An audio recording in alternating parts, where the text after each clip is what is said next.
ជាបន្តពីខេត្តកំពង់ស្ពឺពាក់ព័ន្ធទៅនឹងវគ្គអប់រំសព្វផ្សាយនិងបញ្ជ្រាបការយល់ដឹងអំពីចាសារៈសំខាន់នៃការបោះឆ្នោតនៅកម្ពុជាជូនដល់តំណាងគណៈបកនយោបាយសមាគមនិងអង្គការមិនមែនរដ្ឋាភិបាលនិងភាគីពាក់ព័ន្ធនៅក្នុងចាក្រុងស្រុកដោយនៅថ្ងៃទី12ខែមិថុនាឆ្នាំ2025គណៈកម្មាធិការជាតិរៀបចំការបោះឆ្នោតសហការជាមួយនឹង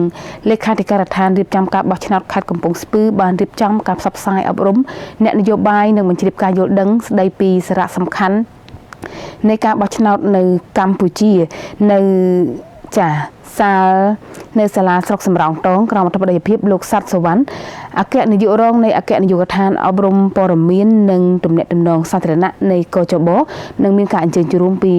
សំណាក់លោកគង់ប៊ុនសៀងប្រធានលេខាធិការដ្ឋានរៀបចំការបោះឆ្នោតខេត្តកំពង់ស្ពឺលោកស្រីជាអាជ្ញាធរក្រុងស្រុកតំណាងគណៈបកនយោបាយចាកងកម្លាំងទាំង3មន្ទីរព័ត៌មាននិងសិស្សានុសិស្សសរុបប្រមាណជា100នាក់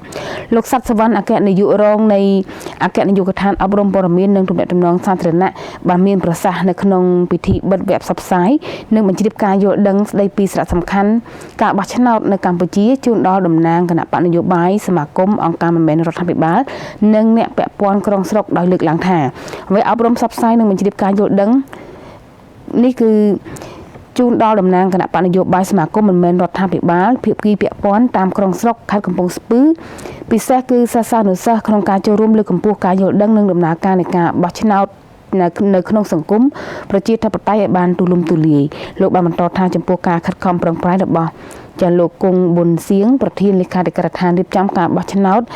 ដើម្បីធានាបាននៅការបោះឆ្នោតដោយទទួលបានជោគជ័យហើយគណៈបកនយោបាយអាជ្ញាធរពាក់ព័ន្ធនិងគ្រប់ភាគីពាក់ព័ន្ធត្រូវយកចិត្តទុកដាក់តាមទូរនទីភារកិច្ចរៀងៗខ្លួននៅគ្រប់ដំណាក់កាលនៃការបោះឆ្នោតដោយប្រកាន់ខ្ជាប់នៅក្រមសីលធម៌ខ្ពស់ផងដែរ